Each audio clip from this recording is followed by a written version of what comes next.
Cops kill a cop killer. Obama shutters the Pentagon. And Hasselhoff is dead, to KITT the car. Now, the news, or bust style. Holy huck! Did anyone see a different ending to this? Maurice+Clemmons was shot and killed in South Seattle early Tuesday after walking into a coffee shop and shooting 4 cops dead on Sunday. Following several standoffs and cops arresting an undisclosed number of people who had helped Clemmons, which will surely help relations between the locals and the police and definitely keep anything like this happening ever again. Way to go, cops. Way to think ahead. This is how most cop killings end. Killed by cops.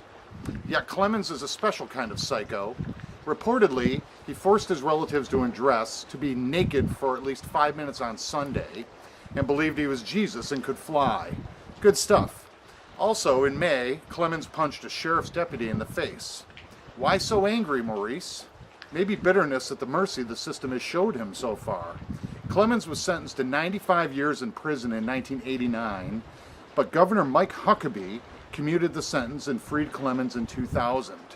Quote, should Clemmons be found responsible for this horrible tragedy, it will be the result of a series of failures in the criminal justice system in both Arkansas and Washington state, said Huckabee's office on Sunday. Gee, you think so? As of press time, Huckabee is still babbling ludicrous solutions for the government, praying a lot, and pondering a run for president, another run, of course, in 2012. And Seattle cops are protecting and serving the city with a swagger in their steps as locals look on, silent. Also, as of press time, President Obama stood at West Point and told cadets that he is shuttering the Pentagon. That's right.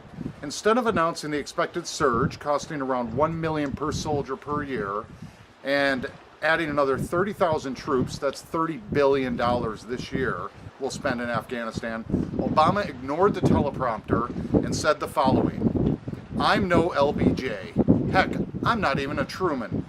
I'm not taking the bait. Inheriting wars is totally Italian. I also read this week that Bush Cheney could have killed Osama in 2001 at Tora Bora, but instead invaded Iraq. That pissed me off, folks, and I'm the president. So, before taking the podium, I ordered nuclear strikes on Pakistan, Afghanistan, and Iran. We have also overthrown the Saudi ruling family and will no longer blindly support Israel. There you have it. Checkmate, biatch. Confused West Point cadets were then handed brochures on public service and brooms, told to clean up before they leave, and salute a president who finally has the testicles to starve the military-industrial complex. Notes: none of the above happened. We'll be in Afghanistan a long time. We won't hold Bush Cheney responsible for anything, even as Britain holds hearings on the false pretenses for the Iraq War. We'll continue to bolster the Saudi ruling family and always let Israel do whatever the hell it wants, irregardless of the negative impact on our own security. Another note: you know the build-up to bomb Iran is underway when reports of a yacht crew being held hostage and a Nobel Peace Prize being confiscated are swirling around the nuclear wannabe nation. Remember Tony Blair telling us Iraq could launch a chemical missile attack in only 45 minutes? It couldn't. We knew that well before the build-up. And remember Colin Powell holding a vial of crack, anthrax, at the UN? Next up, Iran President Mahmoud Ahmadinejad, Satan, declares puppies and kittens infidels because they won't kneel and pray to Mecca 5 times a day. Speaking of wannabes, and boy, we need a distraction. Here you go.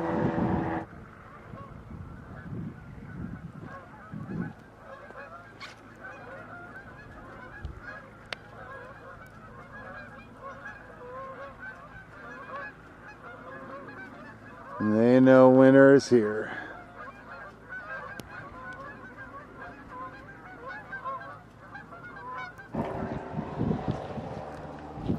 Back to the wannabes. The media is so disgusted with reality show wannabes. Coming up next, 5 writers are locked in glass boxes in Times Square to try to write the great American novel.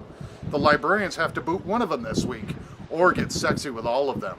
Coming up.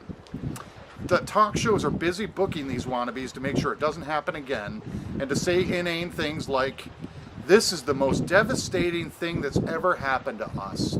Boo fucking who. Out of respect to you, dear viewers and readers, this or bust will not mention the names of any of these pieces of shit. These myriad liars and wannabes turned media darlings. From balloon boy to homeland security threats who crashed critical dinners with India's prime minister and family, the sorry state of America is being televised. We'd rather watch others' home improvements and weight loss than actually partake in our own, then whine how our government is failing us. Said American patriot Robert Hass, quote, "A healthy democracy must discourage apathy and respect dissent," end quote. Still, this celebrity shit is simply rich. We can't pass this up. Former Miss Argentina, Solange Magnogo, age 37, died after undergoing plastic surgery on her ass. That's right, folks.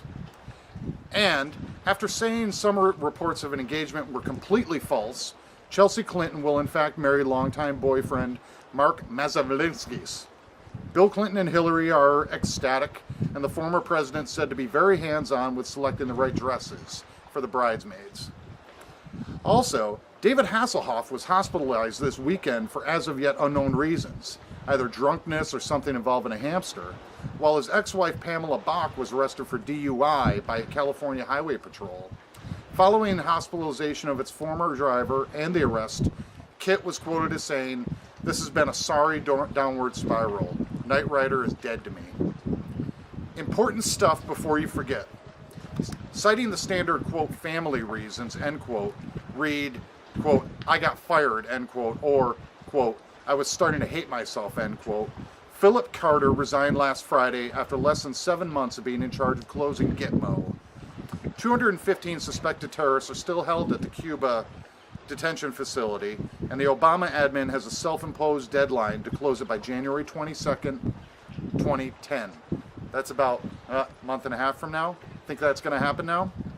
Equally awkward news, Draft Dick Cheney 2012 was launched last Friday, an organization trying to get the GOP to back Darth Vader for a run in 2012. Quote, "There's only one person in our party with the experience, political courage, and unwavering commitment to the values that made our party strong, and that person is Dick Cheney," end quote, a spokesman said for the group. The Mayans predicted all of this.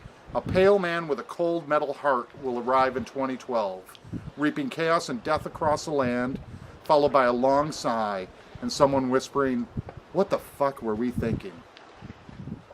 That's the news, folks. We'll see you next week.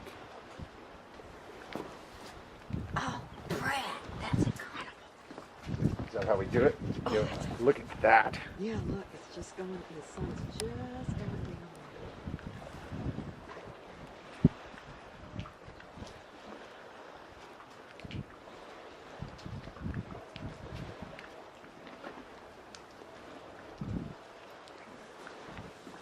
Just tell me what to do, I'll do it.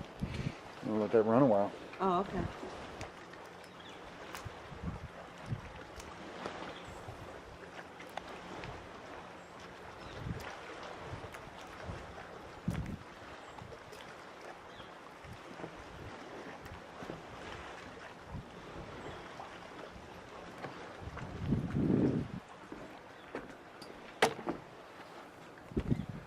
This is how we do it.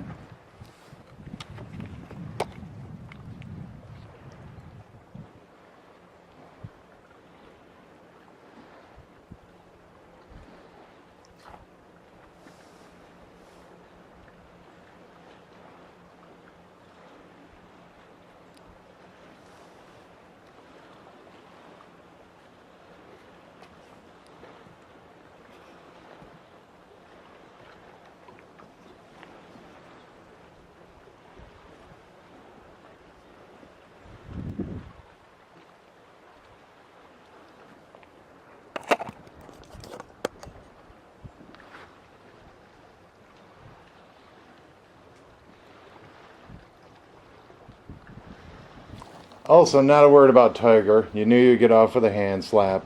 He's a well-known prick among reporters. He's a terrible tipper.